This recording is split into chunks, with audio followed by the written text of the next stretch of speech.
नमस्ते दोस्तों, मनमोहक हिंदी कहानियाँ चैनल में आप सभी का स्वागत है। आज की हमारी कहानी है नज़रों के इस खेल में। वैसे तो विधि को शेयर कैब में बैठना बिल्कुल पसंद नहीं था।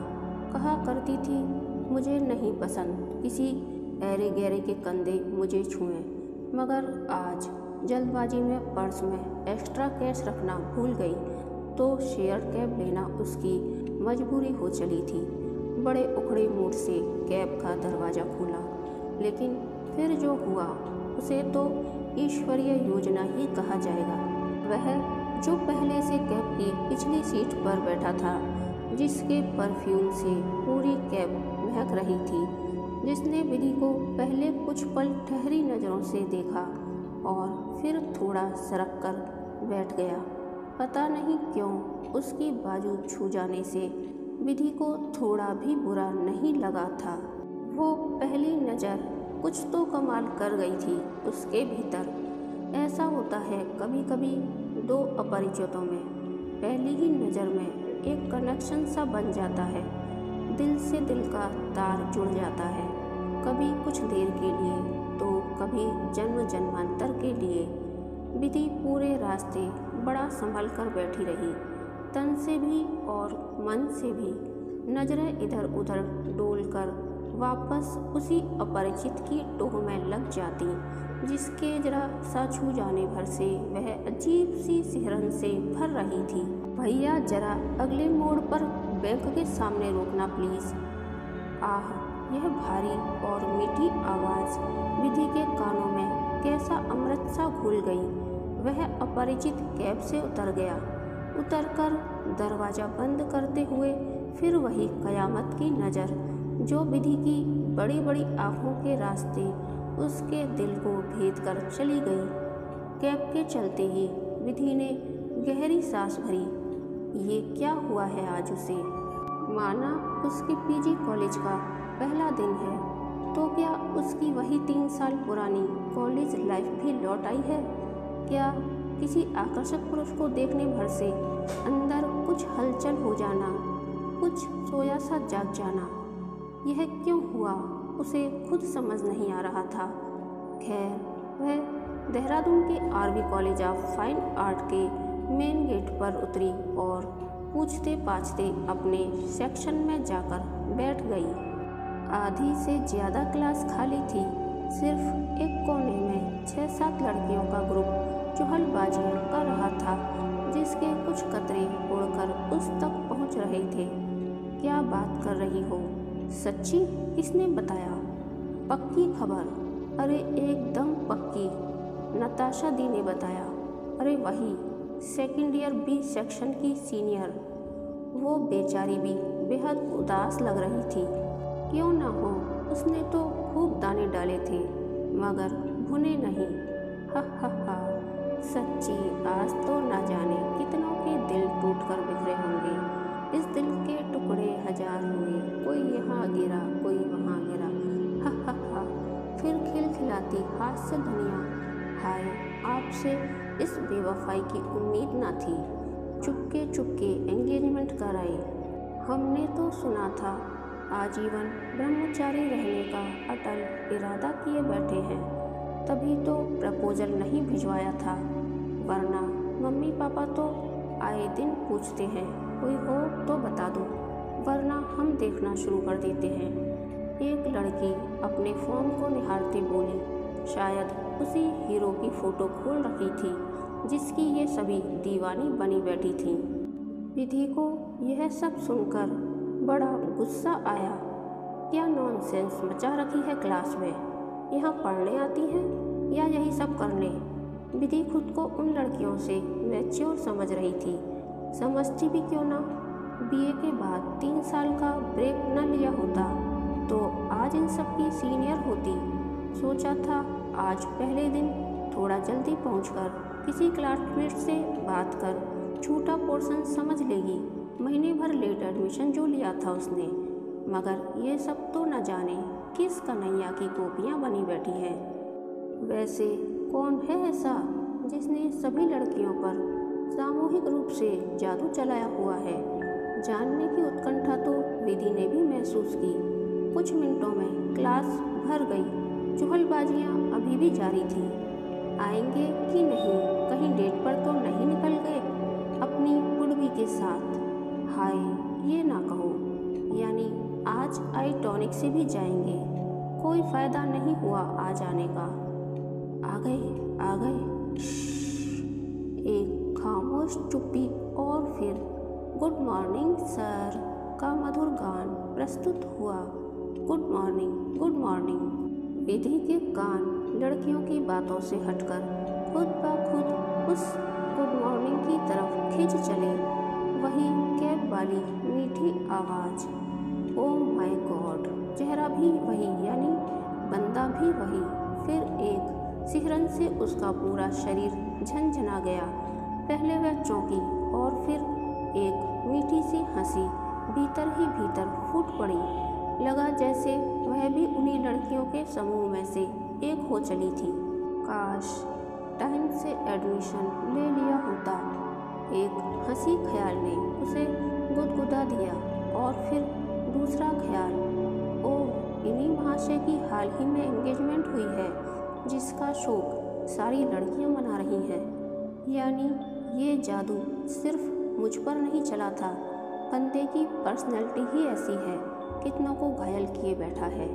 ये थे fine art lecturer Nitendra Sharma, जो दिखने में किसी फिल्मी हीरो से कम न थे, भले ही वह हीरो 70-80 के दशक का ही क्यों न हो। बड़ा मनमोहक सौम्य व्यक्तित्व, साफ रंग, लंबा कद, हल्के घुंघराले बाल और हर पल मुस्कुराती मासूम सी आँखें, सोने पे सुहागा। ये कि ये लेक्चरर बैचलर भी थे, तभी तो एमए फर्स्ट ईयर की लड़कियों के दिल इनको देखकर धड़क रहे थे। नितेंद्र शर्मा ने आते ही अटेंडेंस ली। एक नया नाम जो आज ही रजिस्टर में जुड़ा था पुकारा गया, श्रीमती विधि मिश्रा। तो उन्होंने नज़र उठाकर प्रेजेंट सर कहने वाली लड़की को देखा। उस पल जैसे वक्त रुक चला था। थोड़ी देर की स्तब्धता के बाद हड़बड़ाहट में रजिस्टर बंद किया और पढ़ाने के लिए उठे ही थे कि कांग्रेचुलेशन सर की बारिशें शुरू हो गईं। अरे भाई, किस लिए? हमें पता चला है कि सर आपकी एंगेजमेंट हो गई है। हम आपको बचकर नहीं जाने देंगे। हमें पार्टी चाहिए, कम से कम मिठाई तो बनती ही है। क्लास की सबसे चंचल नवयौवना इठलाकर बोली। नितेंद्र शर्मा वापस हड़बड़ा गए और सकुचाती सी नजरें श्रीमती विधि मिश्रा के भावविहीन चेहरे का मुआयना कराईं। उतरा चेहरा बता रहा था कि वहाँ शायद हालात से समझौता हो चुका था। खैर, आज पोर्ट्रेट मेकिंग क्लास भी नितेंद्र शर्मा के जिम्मे थी। सब छात्राएं अपने अपने काम में व्यस्त थीं। यूं ही घूमते घामते विधि के पास पहुंच गए और सकुचाते से पूछ बैठे, विधि जी, आपका नाम गलती से श्रीमती विधि लिखा गया है या? जी सर, वही नाम है। जवाब देते हुए विधि की नज़रें नीची रहीं और उसके ब्रश थामे हाथ कैनवास पर खेलते रहे। ओह, बस यूं ही पूछा, क्योंकि आपको देखकर लगता तो नहीं। जैसे ही विधि ने नितेंद्र सर को नज़र उठाकर देखा तो उन्हें लगा कि वे रंगे हाथों पकड़े गए। सच, आकर्षण की अपनी तरंगें होती हैं, जिन्हें कितना भी कैद कर लो दूसरे तक पहुंच ही जाती हैं। वे वहां से निकल लिए और किसी दूसरे स्टूडेंट का कैनवास देखकर कुछ समझाने लगे, मगर विधि साफ साफ महसूस कर रही थी कि सर की एक नज़र अभी भी उसी पर जमी है। 2 महीने नज़रों के इसी खेल में निकल गए। एक को श्रीमती के लेवल ने आगे नहीं बढ़ने दिया, दूसरी ओर जस्ट एंगेज का लोगो बोर्ड टंगा था, मगर नितेंद्र सर की चाल ढाल और रंगत बदल चुकी थी। विधि के सामने कुछ असहज हो जाते थे। व्यवहार में एक संकोच सा फूट पड़ता था। उड़ती चिड़िया के पर गिरने का दावा करने वाली कुछ तेज तर्रार लड़कियों ने यह संकोच भांप लिया था, मगर श्रीमती के टैग ने विधि को बेनिफिट ऑफ डाउट दे रखा था। इस नए शहर की नई पेइंग गेस्ट विधि के बाकी दिन तो कॉलेज के सहारे कट जाते थे, मगर वीकेंड उसे काट खाने को दौड़ता। हर वक्त एक अजीब सी बेचैनी से घिरी रहती थी। इसीलिए सोचा मसूरी में हो रही एक आर्ट वर्कशॉप ही कर ली जाए, और वह शुक्रवार शाम को ही देहरादून से मसूरी के लिए निकल पड़ी। मसूरी का घंटे भर का ही रास्ता था। होटल में चेक इन कर एक सनसेट व्यू पर लगी बेंच पर जाकर बैठ गई। वहाँ मौसम कुछ खास खुला हुआ नहीं था। ढलते सूरज की बादलों से लुका छिपी चल रही थी। कुछ देर पहले हुई हल्की बारिश के बाद बादल फिर बरसने को तैयार बैठे थे। ठीक उसके मन की तरह सोचा था, इन खूबसूरत फिजाओं में आकर उसे अच्छा लगेगा, मगर हुआ ठीक उल्टा। न जाने क्यों दिल घनघोर उदासी से भर गया। भीतर सवाल उठ रहे थे, क्यों बैठी है यहाँ? क्या जरूरत थी यहाँ आने की? किससे भाग रही है? खुद से या नितेंद्र सर से? और क्या भागना संभव है? क्योंकि जिसकी यह खुराफात है वह तो हर पल उसके साथ चल रहा है। उसका अपना मन जो आजकल कुछ ऐसा चाहने लगा है जो हो ही नहीं सकता। सामने बिखरा यह अनुपम सौंदर्य उसके अकेलेपन के एहसास को और कुरेद रहा था। नितेंद्र सर की याद जो शहर के शोरगुल में कुछ दबसी जाती थी, यहाँ इस एकांत में इतनी प्रबल, इतनी मुखर हो उठी थी, जैसे कोई ठीक सिर के ऊपर हथौड़ा मार रहा हो। वह उन्हें इतनी बुरी तरह मिस कर सकती है, यह रहस्य अभी अभी उसके सामने खुला, जब यूं ही बैठे बैठे आँखों से कुछ आंसू लुढ़क कर गालों को भिगो गए। वह उन्हें बेरहमी से पोंछकर आँख बंद कर बेंच की बेक पर सिर टिकाकर बैठ गई। बाहर के दृश्य से बंद आँखों के भीतर चल रहे दृश्य उसे ज़्यादा सुकून देने लगे। हंसते मुस्कुराते नितेंद्र सर, धीमे से विधि जी कहते नितेंद्र सर, उसके प्रोडक्ट को करेक्ट करने के बहाने बेहद पास आते नितेंद्र सर, सबकी नज़रें बचाकर उसे कनखियों से देखते नितेंद्र सर। विधि जैसे किसी अंतहीन चलचित्र को देख रही थी। कभी कभी वाकई कोई दर्द दुआ की तरह कबूल हो जाता है, सच्चे आंसू असर कर जाते हैं। तभी तो वह हो गया जो विधि की कल्पनाओं से भी परे था। अगली सुबह वर्कशॉप में नितेंद्र सर मौजूद थे, क्योंकि वर्कशॉप उन्हीं की थी। उन्हें देखकर विधि का मन किया कि भागकर लिपट जाए उनसे और लड़ पड़े। बता नहीं सकते थे आपकी ही वर्कशॉप है। कितना दर्द झेल रही थी कल शाम से, मगर आपको क्या। आज सर फॉर्मल की जगह हल्के आसमानी टी शर्ट और डेनिम जीन्स में गजब ढा रहे थे। एक इंस्ट्रक्टर की तरह नहीं, बल्कि टीममेट की तरह सबसे घुल मिल रहे थे। विधि ने एक नज़र खुद पर डाली। ओह, कितनी लापरवाही से चली आई यहाँ। पुराना सूट, पुरानी चप्पल, बाल भी बेतरतीब से लिपटे हुए, चेहरे पर भी 12 बजे हैं। विधि खुद ही भीड़ में छिपने लगी, मगर कितना छिप सकती थी भला। सर खुद उसके पास आ गए और कहने लगे, आपको यहाँ देखकर खुशी हुई विधि जी, काफ़ी पैशनेट हैं आप कला के लिए। विधि कुछ न कह सकी।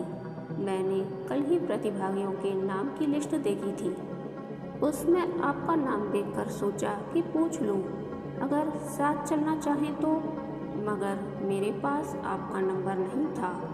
विधि एक सांस में झट से अपना फ़ोन नंबर बोल गई और फिर खुद ही झेप गई। उसे ऐसे देखकर सर मुस्कुरा उठे। आज नितेंद्र सर कुछ अलग ही अंदाज में थे, बहुत खुले हुए से लग रहे थे। उनकी कही हर एक बात विधि ऐसे मनोयोग से सुन रही थी, जैसे कोई राम भक्त रामायण का पाठ सुनता है। फिर मॉडल पोर्ट्रेटिंग की शुरुआत हुई। सर ने एक बड़ी खूबसूरत लड़की को मॉडल बनने के लिए बुलाया तो वह बड़ी चहकते हुए आ गई। इधर सर उसके चेहरे और बालों को सही पोज दे रहे थे, उधर विधि की ईर्ष्या बाहर फूटने को तैयार बैठी थी। तभी उसकी नज़र नितेंद्र सर की एंगेजमेंट रिंग पर गई। ये क्या बेवकूफ़ी कर रही है? सब कुछ जानते हुए भी सर एंगेज्ड हैं और वह श्रीमती, फिर क्यों उन पर इतना अधिकार सा महसूस होता है? किसने दिया ये अधिकार?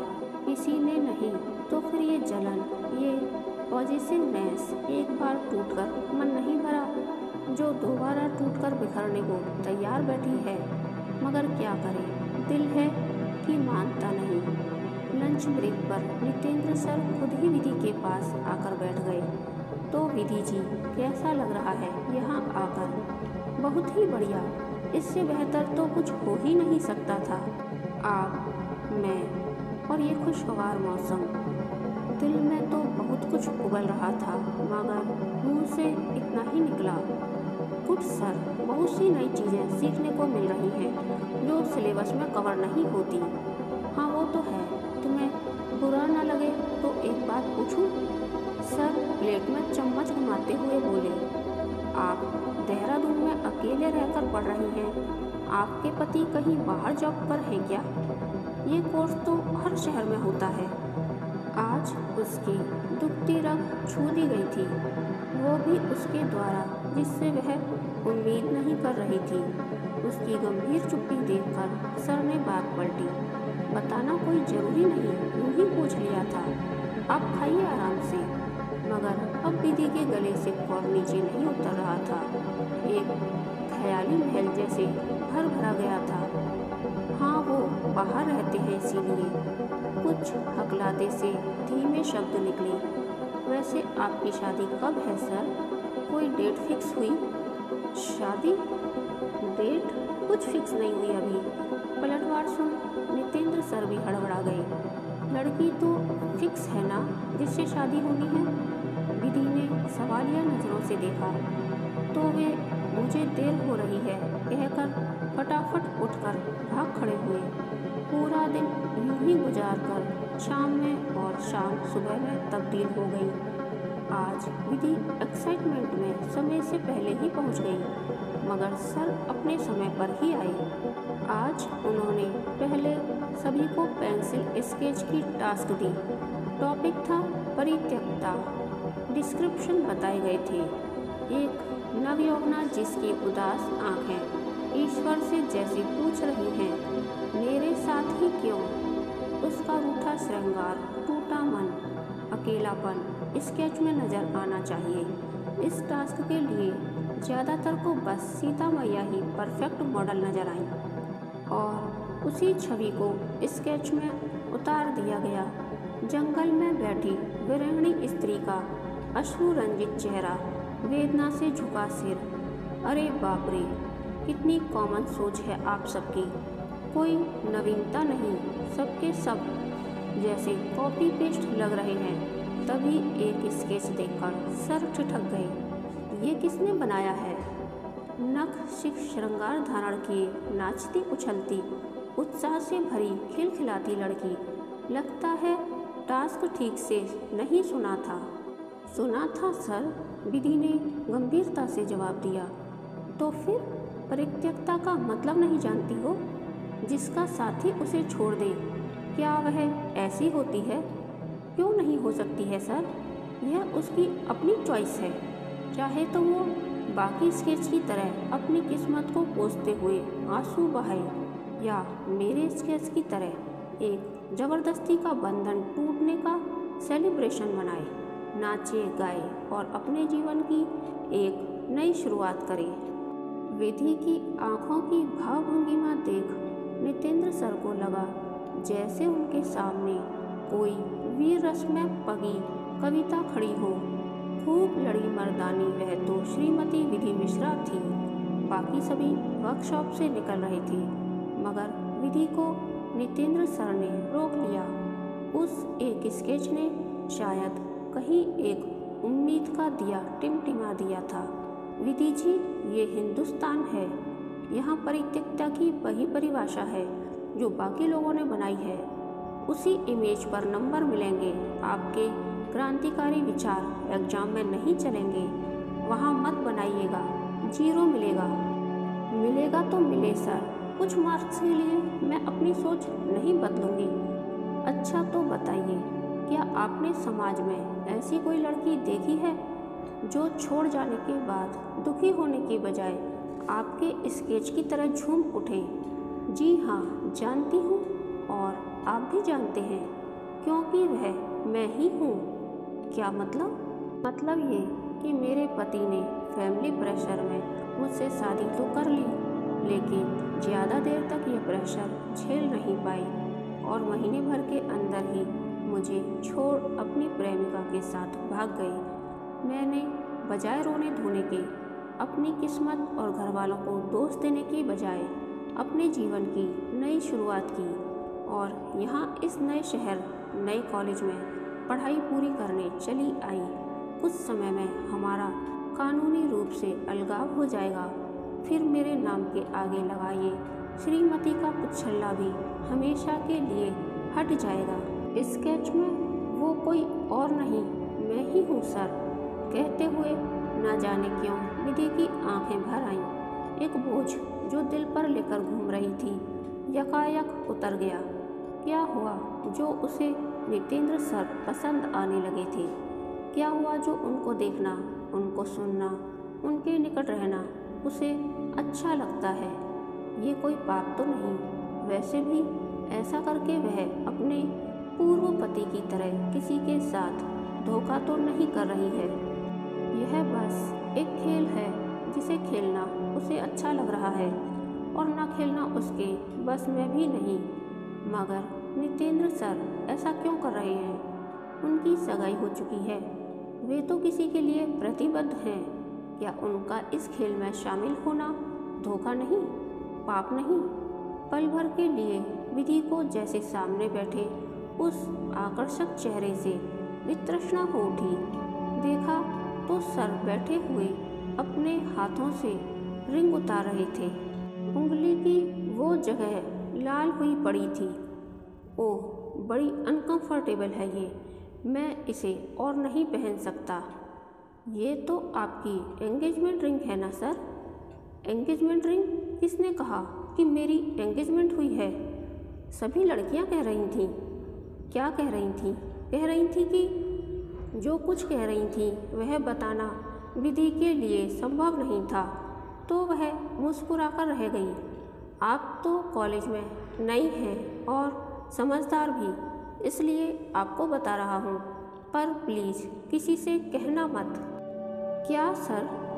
समझदार वाले कॉम्प्लीमेंट पर विधि थोड़ा इतरा गई। मेरी कोई एंगेजमेंट नहीं हुई, पता नहीं किसने अफवाह फैला दी।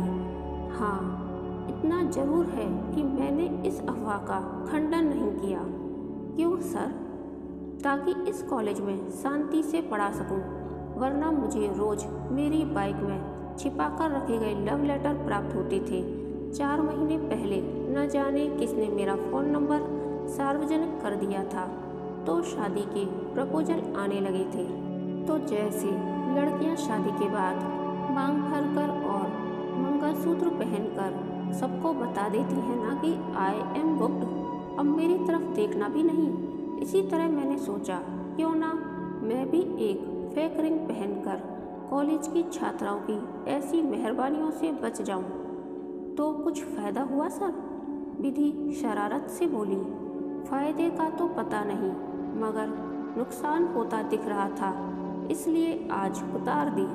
कहते हुए जिस नज़र से नितेंद्र सर ने विधि को देखा, उसका रोम रोम झंझना उठा। पहन लीजिए सर, कुछ अफवाहें बनी रहें, इसी में बेहतरी होती है। कहते हुए विधि ने नितेंद्र सर के हाथों से रिंग लेकर उन्हें दोबारा पहना दी। नज़रों का खेल जो उस कैब में शुरू हुआ था, अभी पूरा तो नहीं हुआ था, मगर उसके विजेता दोनों ही खिलाड़ी थे। कहानी के अंत तक बने रहने के लिए धन्यवाद। यह कहानी आपको कैसी लगी, प्लीज़ कमेंट करके बताइए।